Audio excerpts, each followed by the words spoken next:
ಆತ್ಮೀಯ ಬಂಧುಗಳೇ, ಶ್ರೀಮದ್ ಭಗವದ್ಗೀತೆ ತತ್ವ ವಿವೇಚನೆ ಟೀಕಾ ಅಧ್ಯಾಯ 4 ಜ್ಞಾನ ಕರ್ಮ ಸನ್ಯಾಸ ಯೋಗ. ಇದರಿಂದ ಇವತ್ತು 27ನೇ ಶ್ಲೋಕವನ್ನು ತಿಳ್ಕೊಳ್ಳೋಣ. ಶ್ಲೋಕ 27. ಸರ್ವಾಣಿಂದ್ರಿಯ ಕರ್ಮಾಣಿ ಪ್ರಾಣಕರ್ಮಾಣಿ ಚಾಪರೆ ಆತ್ಮ ಸಂಯಮ ಯೋಗಾಗ್ನೌ ಜುಹ್ವತಿ ಜ್ಞಾನದೀಪಿತೆ.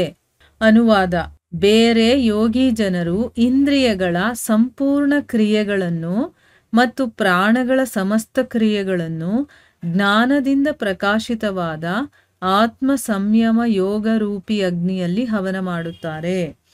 ಇದು ಶ್ಲೋಕ ಮತ್ತೆ ಅದರ ಅನುವಾದ. ಈಗ ಇದನ್ನ ಅರ್ಥ ಮಾಡ್ಕೊಳ್ಳೋದಕ್ಕೆ ಪ್ರಯತ್ನ ಮಾಡೋಣ.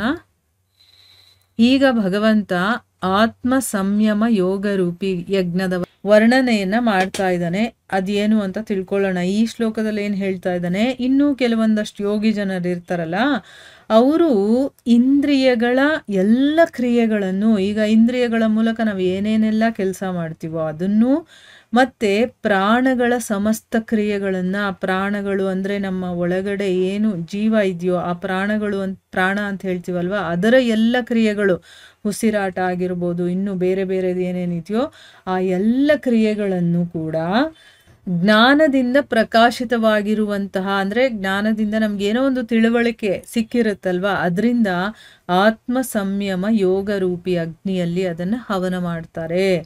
ಈಗ ಆತ್ಮ ಸಂಯಮ ಅನ್ನೋದು ಅಗ್ನಿ ಆದರೆ ಅದರಲ್ಲಿ ಇಂದ್ರಿಯಗಳ ಮತ್ತು ಪ್ರಾಣಗಳ ಕ್ರಿಯೆಗಳನ್ನು ಅವರು ಹವನ ಮಾಡ್ತಾರೆ. ಯಾವುದರಿಂದ ಇದಾಗಿರುತ್ತೆ ಅಂತಂದರೆ ಜ್ಞಾನದ ಮೂಲಕ ಅವರಿಗೆ ಗೊತ್ತಾಗಿರುತ್ತಲ್ವ, ಆ ಮೂಲಕ ಅವರು ಇದನ್ನು ಹವನ ಮಾಡ್ತಾರೆ ಅನ್ನೋದು ಇದರ ಅರ್ಥ.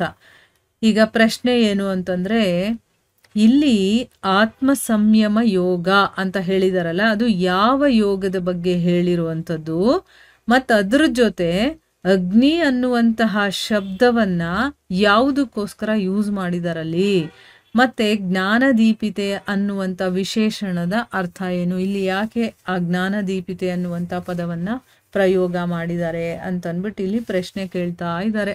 ಉತ್ತರ ಏನು ಅಂತಂದ್ರೆ, ಇಲ್ಲಿ ಆತ್ಮ ಸಂಯಮ ಯೋಗ ಅಂತನ್ನೋದು ಸಮಾಧಿ ಯೋಗದ ಬಗ್ಗೆ ಹೇಳ್ತಾ ಇರೋದು. ಆತ್ಮ ಸಂಯಮ ಅಂತಂದ್ರೆ ಅದು ಸಮಾಧಿ ಅಂತ ಅರ್ಥ.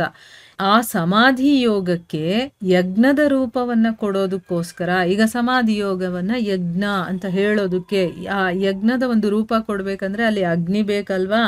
ಯಾಕೆ ಅಂತಂದ್ರೆ ಇದನ್ನ ಒಂದು ಯಜ್ಞದ ರೂಪ ಕೊಡೋದಕ್ಕೋಸ್ಕರ ಇಲ್ಲಿ ಆತ್ಮ ಸಂಯಮ ಅನ್ನುವಂತಹ ಯೋಗ ರೂಪಿ ಅಗ್ನಿ ಅಂತ ಹೇಳಿದ್ದಾರೆ.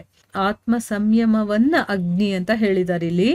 ಮತ್ತೆ ಸುಷುಪ್ತಿಯಿಂದ ಈ ಒಂದು ಸಮಾಧಿ ಅನ್ನೋದನ್ನ ಸೆಪರೇಟ್ ಆಗಿ ತೋರಿಸೋದಕ್ಕೋಸ್ಕರ. ಅಂತಂದ್ರೆ ಏನು, ಈಗ ಸಮಾಧಿ ಅವಸ್ಥೆಯಲ್ಲಿ ಏನಾಗುತ್ತೆ, ವಿವೇಕ ವಿಜ್ಞಾನದ ಜಾಗೃತಿ ಇರುತ್ತೆ. ನಮಗೆ ಏನು ಮಾಡ್ತಾ ಇದ್ದೀವಿ ಅನ್ನೋದು ನಮಗೆ ಗೊತ್ತಿರುತ್ತೆ. ಅಲ್ಲಿ ಶೂನ್ಯತೆ ಅನ್ನುವಂಥದ್ದು ಸಮಾಧಿ ಅಲ್ಲ. ಇದನ್ನ ತೋರಿಸೋದಕ್ಕೋಸ್ಕರನೇ ಯಜ್ಞದ ರೂಪಕದಲ್ಲಿ, ಅಂದರೆ ಒಂದು ಯಜ್ಞದ ಒಂದು ವಿಚಾರವನ್ನ ಹೇಳುವಂಥ ಸಮಯದಲ್ಲಿ ಸಮಾಧಿ ಯೋಗವನ್ನ ಪ್ರಜ್ವಲಿತವಾಗಿರುವಂತಹ ಅಗ್ನಿಯ ಹಾಗೆ ಅಂತ ಹೇಳಿ ಅದು ಜ್ಞಾನದಿಂದ ಪ್ರಕಾಶಿತವಾಗಿದೆ ಅಂತ ಹೇಳೋದಕ್ಕೋಸ್ಕರ ಈ ಸಮಾಧಿ ಯೋಗವನ್ನೇ ಒಂದು ಅಗ್ನಿ ಅಂತ ತಗೊಂಡಾಗ ಅದು ಪ್ರಜ್ವಲಿತವಾಗೋದು ಎಲ್ಲಿಂದ ಆಗುತ್ತೆ, ಜ್ಞಾನದ ಮುಖಾಂತರ ಆಗುತ್ತೆ ಅಂತ ಹೇಳೋದಕ್ಕೋಸ್ಕರ ಇಲ್ಲಿ ಜ್ಞಾನದೀಪಿತೆ ಅನ್ನುವಂಥ ವಿಶೇಷಣವನ್ನು ಕೂಡ ಹೇಳಿದ್ದಾರೆ.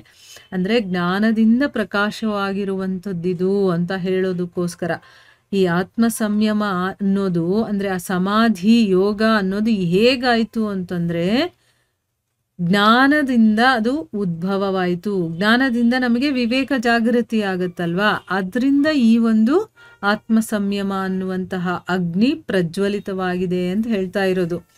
ನೋಡಿ, ಇದೆಲ್ಲ ಸ್ವಲ್ಪ ಕೂತ್ಕೊಂಡು ಯೋಚನೆ ಮಾಡಬೇಕು. ಆಮೇಲೆ ಯಾರು ಧ್ಯಾನ ಮಾಡ್ತಾರೆ ನೋಡಿ, ಅವ್ರಿಗಿದೆಲ್ಲ ಸ್ವಲ್ಪ ಚೆನ್ನಾಗಿ ಅರ್ಥ ಆಗುತ್ತೆ. ಧ್ಯಾನ ಮಾಡಿಲ್ಲ ಅದಕ್ಕೆ ನಮಗೆ ಗೊತ್ತಾಗೋದಿಲ್ಲ. ಈಗ ಸಮಾಧಿ ಸ್ಥಿತಿಗೆ ಹೋಗ್ತಾರಲ್ವಾ, ಆ ಹೋಗೋದು ಅಂತಂದ್ರೆ ಏನು, ಅಲ್ಲಿ ಹೋದಾಗ ಹೇಗಿರುತ್ತೆ, ಆ ಒಂದು ಸ್ಥಿತಿ ಹೇಗಿರುತ್ತೆ ಅದೆಲ್ಲ ಗೊತ್ತಾಗುತ್ತೆ. ಇನ್ನು ಮುಂದೆ ಪ್ರಶ್ನೆ ಕೇಳ್ತಾರಲ್ಲ, ಅದರಲ್ಲಿ ಇನ್ನೂ ಒಂದು ಸ್ವಲ್ಪ ಡೀಪಾಗಿ ಹೇಳಿದ್ದಾರೆ, ಹೇಗೆ ಆ ಸಮಾಧಿ ಸ್ಥಿತಿಗೆ ಹೋಗೋದು ಅಂತೆಲ್ಲ ಹೇಳಿದ್ದಾರೆ, ಆ ಅವಸ್ಥೆ ಹೇಗಿರುತ್ತೆ ಅಂತ. ಈ ಯಾರು ಧ್ಯಾನ ಮಾಡ್ತಾರೋ ಅವ್ರಿಗಿದು ತುಂಬ ಚೆನ್ನಾಗಿ ಅರ್ಥ ಆಗುತ್ತೆ. ಸೊ ನನಗೆ ಅಷ್ಟರ ಮಟ್ಟಿಗೆ ಧ್ಯಾನದ ಬಗ್ಗೆ ಗೊತ್ತಿಲ್ಲ. ಈಗ ನಂಗೆ ಸ್ವಲ್ಪ ಮಟ್ಟಿಗಾದ್ರೂ ಅರ್ಥ ಆಗಿದೆ ಅಲ್ವಾ? ಆತ್ಮ ಸಂಯಮ ಯೋಗ ಅನ್ನೋದನ್ನ ಅಗ್ನಿಗೆ ಯಾಕೆ ಹೋಲಿಸಿದ್ದಾರೆ ಅಂತಂದ್ರೆ, ಇಲ್ಲಿ ಅದನ್ನ ಒಂದು ಯಜ್ಞದ ರೂಪಕದಲ್ಲಿ ಹೇಳ್ತಾ ಇರೋದ್ರಿಂದ ಆತ್ಮ ಸಂಯಮವನ್ನ ಅಗ್ನಿಯಾಗಿ ತಗೊಂಡು ಅದರಲ್ಲಿ ಸಮರ್ಪಣೆ ಮಾಡುವಂಥದ್ದು. ಏನನ್ನ? ನಮ್ಮ ಇಂದ್ರಿಯಗಳ ಕ್ರಿಯೆಗಳನ್ನ ಮತ್ತೆ ಪ್ರಾಣದ ಕ್ರಿಯೆಗಳು ಎಲ್ಲವನ್ನ ಅದಕ್ಕೆ ಆಹುತಿ ಕೊಡ್ಬೇಕಲ್ಲ, ಅದಕ್ಕೆ ಒಂದು ಅಗ್ನಿ ಬೇಕಲ್ವಾ? ಸೊ ಆತ್ಮ ಸಂಯಮ ಅನ್ನೋದೇ ಅಗ್ನಿ. ಅದರಲ್ಲಿ ಹೇಗೆ ಪ್ರಕಾಶಿತವಾಯಿತು ಅಂತಂದ್ರೆ ಅದು ಜ್ಞಾನದ ಮೂಲಕ ಪ್ರಕಾಶಿತವಾಯಿತು ಅಂತ ಹೇಳಿದ್ದಾರೆ. ಇಲ್ಲಿಗೆ ನಾವು ನಿಲ್ಸೋಣ. ಹರೇ ಕೃಷ್ಣ.